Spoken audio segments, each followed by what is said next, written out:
ये lucid dreams क्या होते हैं और क्या सबकॉन्शियस माइंड से कोई नाता है इनका? लूसिड ड्रीमिंग जो होती है वो होती है कि आप खुद अपने सपने में हो और सपने के अंदर सपना देख रहे हो। ठीक है, तो वो एक तरह से ये कहना चाहिए कि आप अपने सबकॉन्शियस के साथ जुड़े हो प्लस अपने प्रिमिटिव माइंड के साथ जुड़े हो। देखो, माइंड जो होते हैं ना वो चार तरह के होते हैं। एक कॉन्शियस माइंड हो गया, एक क्रिटिकल माइंड हो गया। क्रिटिकल माइंड होता है जैसे एक कमरे से दूसरे कमरे में जाने का दरवाज़ा होता है, तो दरवाजे को मान लेते हैं क्रिटिकल माइंड। सबकॉन्शियस माइंड होता है जिसमें हमारे लाइफ के सारे रिकॉर्ड्स हैं, वो रिकॉर्ड जो हमें इस लाइफ में चाहिए। हमने बचपन में जो मैथ सीखी, इंग्लिश सीखी, संस्कार सीखे, कलर सीखे, ड्राइविंग सीखी आपने, राइट, तो वो सब कुछ एक जगह पे इकट्ठी हुई और वो अपने अपने ब्लॉक्स में जाके असेंबल हो गई। जैसे एक अलमीरा होती है, उसमें आप रखते हैं कुछ पार्टी वेयर कपड़े रखते हैं, कुछ नॉर्मल डेली वेयर के कपड़े रखते हैं, कुछ एक्सेसरीज रखते हैं, तो हर जगह का एक अलग आपने उसको असेंबल करने की अलग जगह बनाई होती है। उसी तरह से सबकॉन्शियस माइंड में भी हर चीज़ अपने अपने ठिकाने पर होती है, पर उसमें हमारी लाइफ का पर्पस भी होता है। अब प्रिमिटिव माइंड जो होती है वो उससे अगला माइंड है। वो माइंड है जिसमें कि हमारे बीती हुई सभी लाइफ्स के सारे रिकॉर्ड्स होते हैं।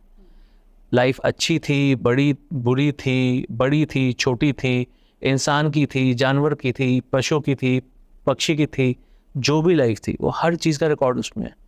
तो कई बार क्या होता है, हम लूसिड ड्रीम में जब लूसिड देखते हैं तो हम सपने के अंदर सपना देखते हुए उन दोनों माइंड के साथ कनेक्ट होके अपने किसी पुराने चीज़ को या हमारी किसी पुरानी शिक्षा को ग्रहण कर सकते हैं, किसी पुराने किए हुए अपने कर्म को देख सकते हैं, या कुछ भी ऐसा कर सकते हैं। कई बार ना आपने सुना होगा, कुछ बच्चे जो होते हैं वो बहुत छोटे होते हैं पर वो अपने पुराने जन्म के बारे में बताने लग जाते हैं। पीछे राजस्थान में एक बच्चे के बारे में बताया गया था जो बहुत फराटेदार इंग्लिश बोल रही थी। तो वो कैसे बोल रही थी, क्योंकि वो पुराने जन्म में कहीं और पैदा हुई थी। तो वो अपने प्रिमिटिव माइंड और उसके साथ सबकॉन्शियस माइंड के साथ एक, जैसे कहते हैं, छोटा सा कनेक्शन हो गया था।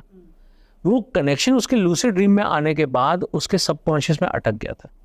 तो जब वो अटक गया तो फिर उसके बाद आप अपनी पुरानी जो भी कैपेबिलिटीज़ हैं उनके साथ कनेक्ट हो जाते हो।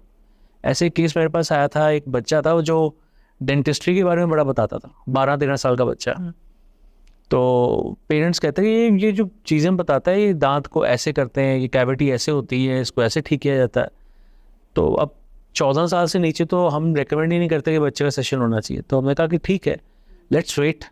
तो 3 साल के बाद जब वो बच्चा 16 साल का हो गया तब उसका सेशन किया।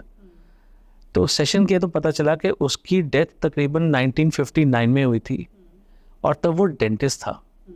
तो जितना वो पढ़कर, जिस लेवल तक वो मेडिकल साइंस तब तक पहुंची थी डेंटिस्ट्री की, उतने तक वो पहुंचकर जितना वो जानता था तब उतना ही वो बता रहा था। तो वो भी उसके साथ ऐसे ही कनेक्ट हो गया था। तो ड्रीम्स के थ्रू